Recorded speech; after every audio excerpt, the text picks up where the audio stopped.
Tātad turpinājums ierakstīšana datubāzē. Otrā daļa. Mēs apstājāmies pie tā, ka bija problēma ar kaut ko, un tā problēma ir šeit, kad šeit nav problēma, bet problēma ir šeit. Vienās iekaviņās nekad viņš neparāda šito. Rezultāti vienmēr parāda divās iekaviņās.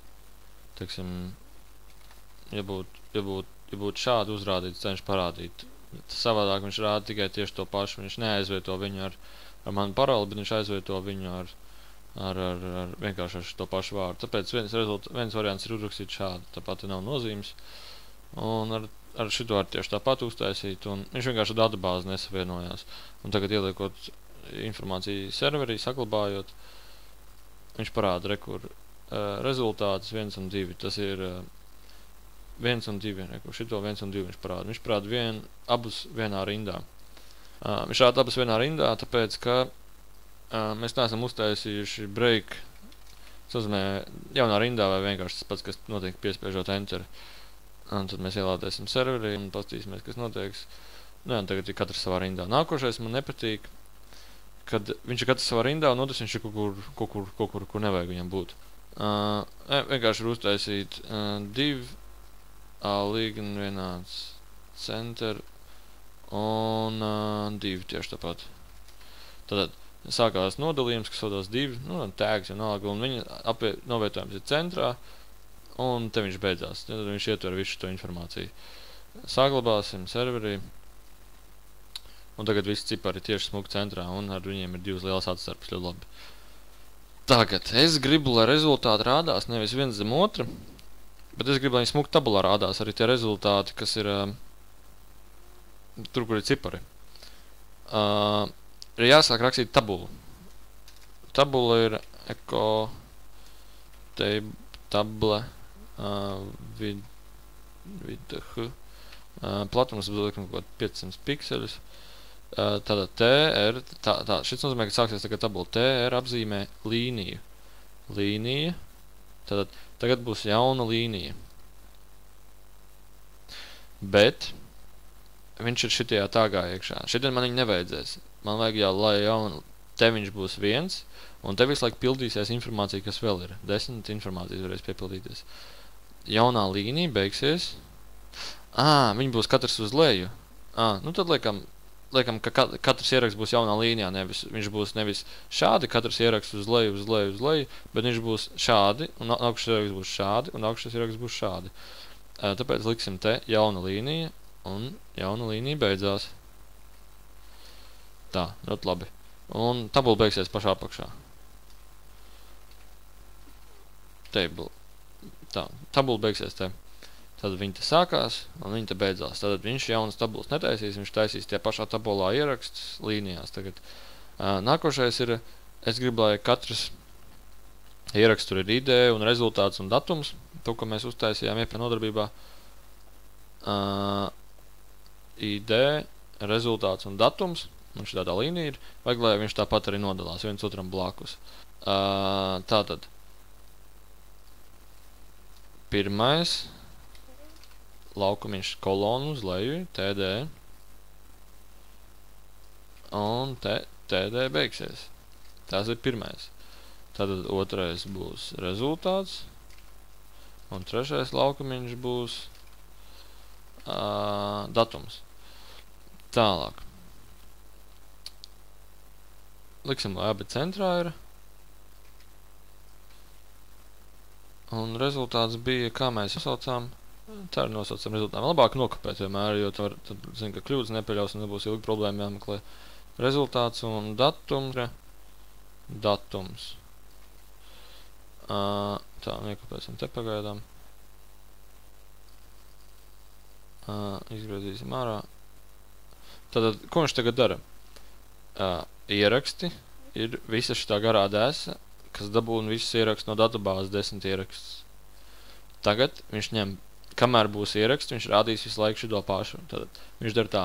Pirmais ieraksts, otrais ieraksts, trešais ieraksts, ceturtais ieraksts. Tātad, pirmais ieraksts, otrais ieraksts, ja būs trešais ieraksts, ceturtais ieraksts, miljonais ieraksts. Un viņš, tikīs, kā būs ieraksts, visu laiku atkārtos šito. Tātad, pirmais ieraksts ir pirmais ieraksts un rādīt ierakstā apzīmē kvadrātiņā, kuru rūtiņu rādīt. Mums vajag ID, rezultāts un datums. Tālāk. Tagad viņš visu parādīs smuku rūtiņās.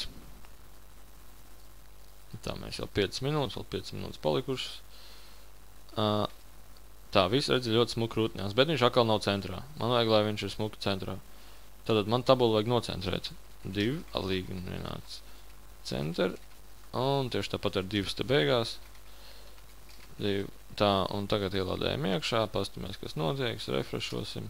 Un smuku centrā ID, rezultāts un datums. Bet kaut kā ļoti tā pārprotoši izstās, uzrakstīsim ID,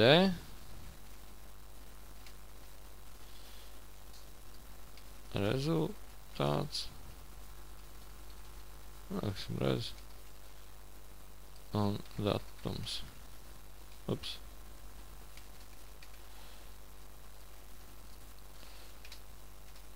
Tā, rezultāts datums. Nu, vienalga, tam nav nozīmes, kā es viņu izvēlēsies parādīt. Un tagad es gribu, lai jaunākais ieraksts iet, nu, tas, kas pēdējais tika ievadīts, ir noteikti lielāku numuru, lai viņš sarindo viņu pēc jaunākā ieraksta. Tad mums vajag ķerties tā klāt, kur mums ir dabūta informācija, kur ir limiti, lai gan rakstam order by ID dests. Papildus tas nozīmē sarindot pēc ID 2000 secībā. Un tagad mums būs otrādi ieraksti. Jā, viņi tagad 2000 secībā viss sakārtojās. Un. Tā. Tagad, ko mēs varētu... Mums vajadzētu, kad ievadot informāciju, kad piespiežot pogu, informācija ierakstās datubāzē. Tas ir pavisam vienkārši, tas ir MySQL query. Tā, insert into res values. Un tagad ir kādas vērtības mums jāliek. Es paskatīšu spikerī, vai es pareizi uzrakstīju. Tā. Tā, kur es nokopēšu, lai nesajūg nekas. Values. Tātad mums tur ir 3 laukumiņi, tāpēc mums vajag obligāti 3. Līdz, ka ieliksiet 4, nekas nestrādās. Tātad ievietot res vērtības. Mums vajag ievietot rezultāts ir 1. Un ID bija 1. laukumiņš. ID ir 1. Viņā neko nevajag vietot, viņš automātiski palielināsies. Rezultāts ir 2. laukums un datums ir 3. laukums. Tad ID ir 1. Rezultāts ir 2. un datums ir 3. Datumu mēs tagad neieliksim, pasīsimies vienkārši, vai strādā ievietošanas mehānisms. Tā.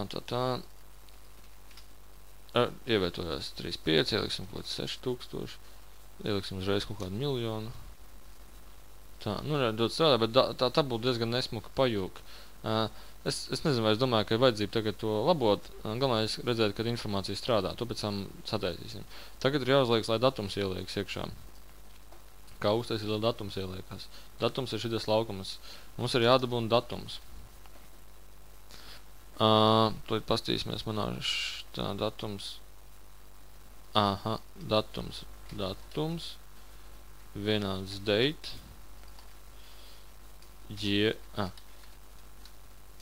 Year, month, day, hours, minutes and seconds. Viņš tā rakstās. Tātad mēs dabūsim gadu, viņš rādīs gadu, mēnesi, nu, atdalīsim viņu ar šķērsvītru no dienas, un his ir stunda, minūtes un sekundes, atdalīsim uz stundu, minūtes, sekundēm. Tātad šis tagad mums ir datumu formulējums.